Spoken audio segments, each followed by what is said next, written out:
किसी गांव में आरोही नाम की दो गरीब बहनें रहती थी।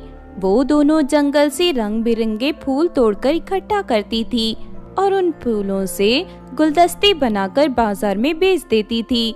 लेकिन फिर एक दिन जब दोनों बहनें जंगल में फूल तोड़ रही थी, तभी अचानक वहाँ पर एक मोटी औरत आती है। उस औरत ने पुलिस की ड्रेस पहन रखी थी। मेरा नाम मोनिका है, मैं इस जंगल की पुलिस हूँ। तुम दोनों यहाँ से फूल चोरी कर रही हो, अब तुम दोनों को कड़ी सजा मिलेगी। लेकिन मैडम, हम तो पिछले 10 साल से फूल तोड़ रही हैं। आज तक हमें किसी ने नहीं रोका। अच्छा, तो तुम दोनों पिछले 10 साल से चोरी कर रही हो। अब तो तुम दोनों को इतनी कड़ी सजा मिलेगी कि तुम दोनों सोच भी नहीं सकती। यहाँ का कानून बहुत ही सख्त है। तुम दोनों के हाथ काट दिए जाएंगे और साथ ही तुम दोनों के कान भी काट दिए जाएंगे। तुम्हें गंजी बना दिया जाएगा। ये सुनते ही दोनों बहनें घबरा जाती हैं और मोनिका के सामने विनती करने लगती हैं। नहीं नहीं मैडम, हम दोनों को इतनी कड़ी सजा मत दीजिए, दया करके इस बार हमें छोड़ दीजिए। देखो, तुम दोनों के बचने का सिर्फ एक ही रास्ता है। अगर दोनों अपने हाथ कटवाना नहीं चाहती और जेल में नहीं जाना चाहती, तो तुम दोनों को 5 साल तक मेरी नौकरानी बनकर रहना होगा। बोलो, तुम्हें मंजूर है? सुनारोही, हाथ कटवाने के बाद हम दोनों जिंदगी में कभी कुछ नहीं कर पाएंगे। इससे अच्छा है कि हम दोनों 5 साल के लिए इसकी नौकरानी बनकर इसकी सेवा कर लें। हाँ, तो ठीक कहती है, हमें ऐसा ही करना चाहिए। मैडम जी, हम दोनों आपकी नौकरानी बनने के लिए तैयार हैं। उसके बाद मोनिका दोनों बहनों को अपने घर ले जाती है। चलो, तुम दोनों रसोई घर में जाकर मेरे लिए स्वादिष्ट खाना बनाओ। फिर दोनों बहनें मोनिका के लिए तरह तरह के पकवान बनाकर तैयार कर देती हैं। लेकिन मोनिका बहुत ज्यादा खाना खाती थी। वो थोड़ी ही देर में सारा खाना खाकर खत्म कर देती है। अरे, ये औरत है यार, या राक्षसनी, ये तो 20 औरतों का खाना अकेले खा जाती है। उस दिन के बाद से दोनों बहनें अनामिका के घर में नौकरानी का काम करने लगती हैं। फिर एक दिन, चलो आज तुम दोनों को खेतों में काम करने जाना है। उसके बाद मोनिका दोनों बहनों को खेत में ले जाती है। मेरे खेत में पानी की सुविधा नहीं है, इसीलिए तुम दोनों पास वाली नदी से एक छोटी सी नहर मेरे खेत तक खोदकर तैयार कर दो। शाम तक नहर बाहर आकर तैयार हो जानी चाहिए, वरना मैं तुम दोनों को जहरीले सांपों से कटवा दूंगी। मैं अपने घर में जहरीले सांप भी पाल रखे हैं। चलो जल्दी जल्दी काम शुरू करो। फिर मोनिका के डर से दोनों बहनें नहर खोदने का काम शुरू कर देती हैं। शाम तक वो दोनों पास की नदी से लेकर मोनिका के खेतों तक एक छोटी सी नहर तैयार कर देती हैं।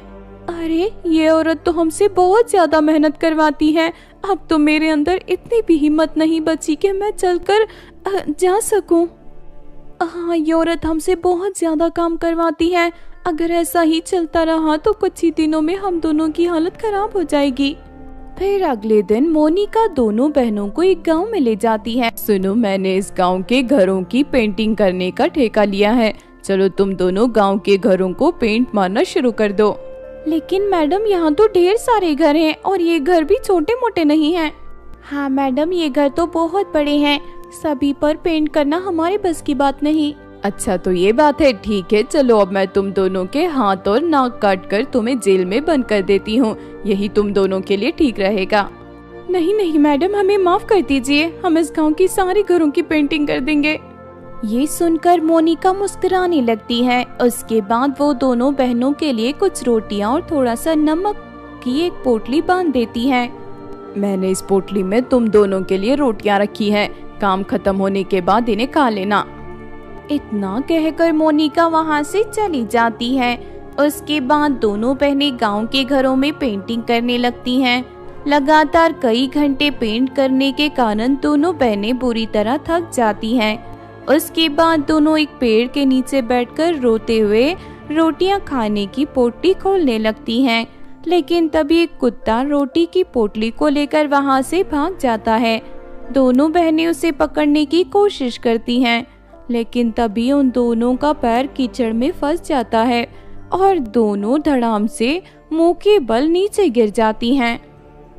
हाय मर गई रे, मेरा मुंह टूट गया। अरे मुझे बहुत दर्द हो रहा है। वो कुत्ता हमारी रोटियां लेकर गायब हो गया। हम दोनों क्या खाएंगे?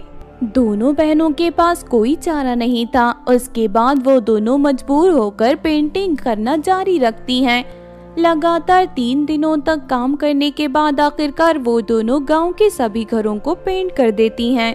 फिर एक दिन मोनिका दोनों बहनों को एक पहाड़ी के पास ले जाती है। उस पहाड़ी के दूसरी ओर स्ट्रॉबेरी से बने सोने चांदी के घर मौजूद थे। साथ ही दोनों घरों के सामने 2 खूबसूरत परियां सोने चांदी के गाउन पहनकर बैठी हुई थी। दोनों परियां जादुई तरबूज का जूस पी रही थी। जाओ उन दोनों परियों को जान से मार दो। मुझे किसी भी कीमत पर वो दोनों जादुई घर, उनकी जादुई गाउन चाहिए। लेकिन ये तो बहुत ही बुरा काम है। आप हमसे उन मासूम परियों की हत्या मत करवाइए। मैं कुछ सुनना नहीं चाहती। बोलो, तुम दोनों अपने हाथ और नाक कटवाना चाहती हो या फिर मेरा काम करोगी? सच में तुम बहुत ही बुरी हो। हमारी मजबूरी का फायदा उठाकर हमसे गलत काम करवा रही हो। आखिर उन परियों ने हमारा क्या बिगाड़ा है जो हम उनकी हत्या कर दें? अच्छा तो ये बात है। लगता है तुम दोनों को बहुत ही ज्यादा मस्ती चढ़ गई है। अब मैं तुम दोनों के हाथ और नाक काटकर तुम्हें जेल में बंद करके ही रहूंगी। उस जेल में बड़े बड़े सांप और बिच्छू भी रहते हैं। वहाँ से तुम दोनों जिंदा बचकर कभी बाहर नहीं आ पाओगी। इतना कहकर मोनिका दोनों बहनों को थप्पड़ मारना शुरू कर देती है। नहीं नहीं, मुझे बहुत दर्द हो रहा है। मुझे मत मारो, मुझे छोड़ दो। नहीं नहीं, अरे बचाओ, कोई मुझे बचाओ, कोई हमारी मदद करो। तभी उन दोनों बहनों की रोने की आवाज जादुई परियों को सुनाई देती है। वो दोनों फौरन उड़ते हुए मोनिका के पास आ जाते हैं। क्या बात है, तुम दोनों को क्यों मार रही हो? मैं जंगल की पुलिस हूँ। इन दोनों ने जंगल में चोरी करने का गुनाह किया है। मुझे तो ये औरत जंगल की पुलिस नहीं लगती। ऐसा लगता है ये कोई चालबाज लालची औरत है। हाँ, सच्चाई का पता लगाना चाहिए। उसके बाद दोनों बहनें मोनिका को बिजली के झटके देने लगती हैं। बचाओ बचाओ, अरे कोई मुझे बचाओ। नहीं नहीं, ये बिजली के झटके बर्दाश्त नहीं कर सकती। दया करके इन्हें बंद करो, बंद करो। चल सच सच बता दो, कौन हो तुम और इन दोनों बहनों को क्यों परेशान कर रही हो?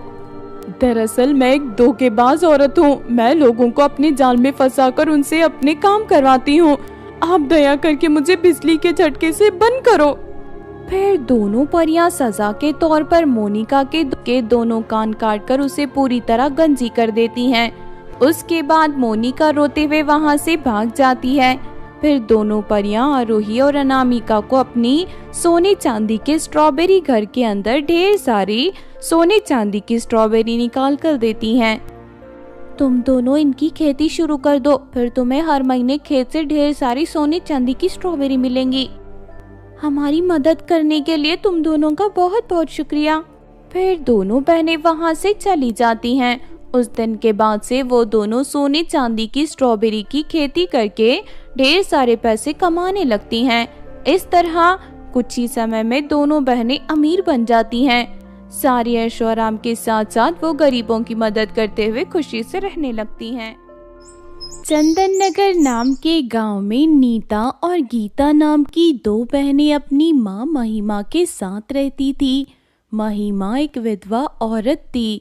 वो घर चलाने के लिए एक अमीर सेठानी के यहाँ नौकरानी का काम किया करती थी। लेकिन फिर एक दिन अचानक, सुन महिमा, तू अपना हिसाब कर ले। दरअसल हमने ये घर बेच दिया है। हम शहर जाकर रहने वाले हैं।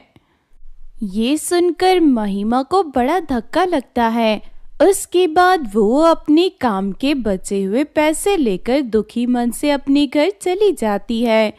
फिर अगले दिन महिमा अपने गांव के साथ साथ आसपास के गांव में जाकर काम ढूंढने की कोशिश करती है, लेकिन उसे काम नहीं मिलता।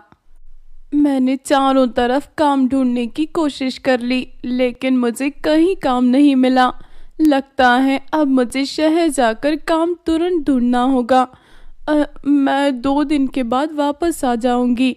तुम दोनों यही घर पर रहना। अगले दिन महिमा कुछ रोटी और प्याज लेकर काम की तलाश में शहर चली जाती है।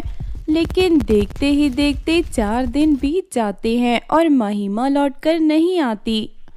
मुझे माँ की बहुत फिक्र हो रही है, अब हमें शहर जाकर माँ को ढूंढना होगा। उसके बाद दोनों बहनें अपनी माँ को ढूंढने के लिए शहर की ओर चल देती हैं। काफी घंटे चलने के बाद आखिरकार दोनों बहनें शहर में पहुंच जाती हैं। शहर बहुत बड़ा था। दोनों बहनों ने पहले कभी शहर नहीं देखा था। दोनों मासूम बहनें अपनी माँ को चारों तरफ ढूंढने लगती हैं, लेकिन देखते ही देखते शाम हो जाती है और उन्हें उनकी माँ कहीं नहीं मिलती। तभी अचानक आसमान में काले बादल छा जाते हैं और चारों तरफ मूसलाधार बारिश शुरू हो जाती है। दोनों बहनों के पास सर छुपाने की कोई जगह नहीं थी और वो दोनों बारिश में भीगते हुए फुटपाथ के किनारे जाते हैं। इस तरह बारिश में भीगते हुए वो दोनों पूरी तरह रात गुजार देते हैं। सुबह होते ही जब बारिश थोड़ी कम होती है तो भूख से परेशान दोनों बहनें पास के रेस्टोरेंट में खाना मांगने पहुंच जाते हैं। साहब, हम दोनों को बहुत भूख लगी है, दया करके हमें कुछ खाने के लिए दे दीजिए। मैंने अभी अभी अपना रेस्टोरेंट खोला है और तुम दोनों यहाँ भीख मांगने आ गई। चलो भागो यहाँ से, मेरी दुकान में मनुष्यत मत फैलाओ। उसके बाद वो आदमी दोनों बहनों को डांट कर भगा देता है। तभी अचानक फिर से बारिश शुरू हो जाती है। दोनों बहनें बारिश से बचने के लिए एक दुकान के सामने जाकर खड़ी हो जाती हैं। अरे तुम दोनों मेरी दुकान के सामने क्यों खड़ी हो? और तुम्हारी वजह से ग्राहक दुकान में नहीं आ पाएंगे। देखिए मेम साहब, कितनी तेज बारिश हो रही है, हमारे पास बारिश से बचने के लिए कोई जगह नहीं है। बारिश रुकने तक आप हमें यहाँ खड़े रहने दीजिए। बेकार में मेरा दिमाग खराब मत करो, तुम्हारी वजह से मैं अपना धंधा चौपट नहीं करने वाली। चलो तुम दोनों निकलो यहाँ से। उसके बाद वो औरत धक्के मारकर दोनों बहनों को वहाँ से भगा देती है। दोनों बहनें इधर उधर काफी दुकानों के सामने जाकर छुपने की कोशिश करती हैं, लेकिन सभी दुकान वाले उन्हें डांट कर भगा देते हैं। कोई भी उन्हें अपनी दुकान के सामने खड़े नहीं होने देता। फिर आखिरकार मजबूर होकर दोनों बहनें बारिश में भीगते हुए सड़क पर चलने लगती हैं। लगातार बारिश में भीगने की वजह से दोनों को तेज बुखार हो जाता है। फिर वो दोनों एक दीवार के सहारे बैठकर अपनी बुरी हालतों पर रोने लगते हैं। तभी अचानक उनके पास छाता लेकर एक औरत आती है। अरे तुम दोनों तो बहुत परेशान लग रही हो, देखो मैं गरीब लड़कियों की सहायता करती हूँ, चलो मेरे साथ, तुम्हें इस तरह बारिश में भीगने की जरूरत नहीं है। आप बहुत अच्छी हो, इस अनजान शहर में हमारे साथ कोई भी अच्छा बर्ताव नहीं कर रहा, बस एक आप ही हो जिसने हमारी परवाह की है।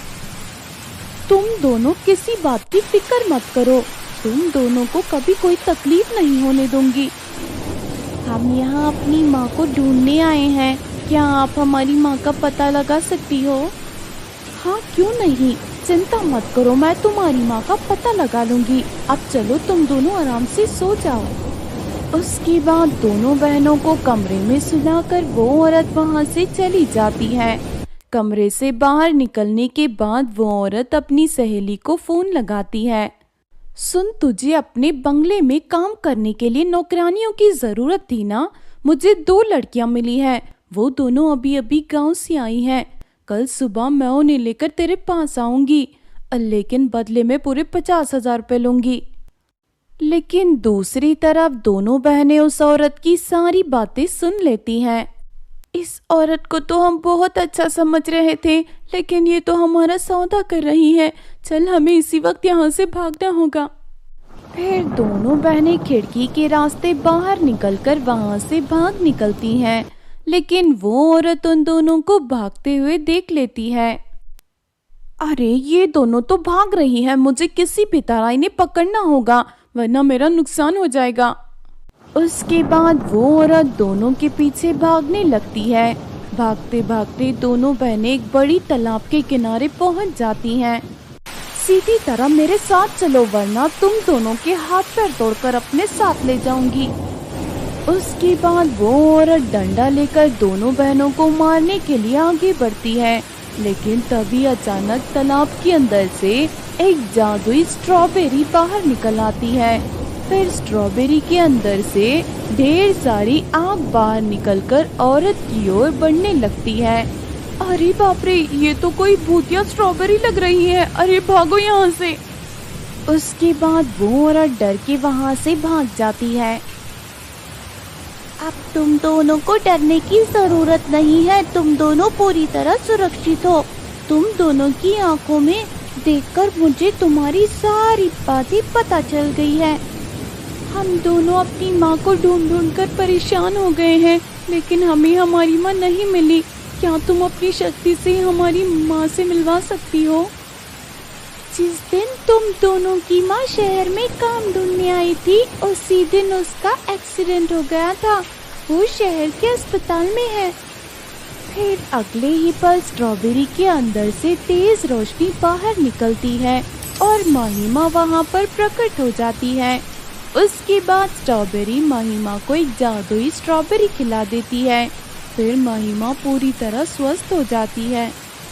तुम तीनों ने अपने जीवन में बहुत दुख देखे हैं, लेकिन अब मैं तुम्हारे जीवन में खुशियों से भर दूंगी। उसके बाद स्ट्रॉबेरी वहाँ पर एक स्ट्रॉबेरी का घर और एक ब्लूबेरी का घर प्रकट कर देती है। आज के बाद तुम तीनों माँ बेटी जादुई स्ट्रॉबेरी के घर में रहना, और ये ब्लूबेरी का घर तुम तीनों को खाना और अच्छे कपड़ों के साथ साथ पैसे भी देगा। तुम दोनों को मन लगाकर अपनी पढ़ाई करनी होगी, और महिमा अब तुम्हें कहीं काम करने की जरूरत भी नहीं पड़ेगी। ये सुनकर महिमा और उसकी बेटियां बहुत खुश होती हैं। इस तरह सब कुछ ठीक हो जाता है। उस दिन के बाद से तीनों माँ बेटी हंसी खुशी अपना जीवन स्ट्रॉबेरी और ब्लूबेरी घर में रहते हुए गुजारने लगती हैं। दोनों जुड़वा सिंड्रेला बहनों की शादी राजकुमार के साथ हुई थी। दोनों बहनें अपनी सास के साथ गृह प्रवेश के लिए महल के दरवाजे पर खड़ी थी। उसी महल में रानी की सौतेली बहन अपनी बेटी के साथ रहती थी। दोनों माँ बेटी बहुत ज्यादा दुष्ट और लालची थे। दोनों गरीब सिंड्रेला बहनों की शादी राजकुमारों से होने के कारण दोनों माँ बेटी बहुत ज्यादा नाराज थी। वो दोनों किसी भी तरह सिंड्रेला बहनों को हमेशा के लिए महल से बाहर भगाना चाहती थी। माँ, इन दोनों का गृह प्रवेश की रस्म शुरू होने वाली है। तुमने जादू के मंत्र अच्छी तरह याद तो किए हैं ना? हाँ हाँ, तू चिंता मत कर, मैं कई दिनों से मंत्र याद करने की प्रैक्टिस कर रही हूँ। मुझे एक एक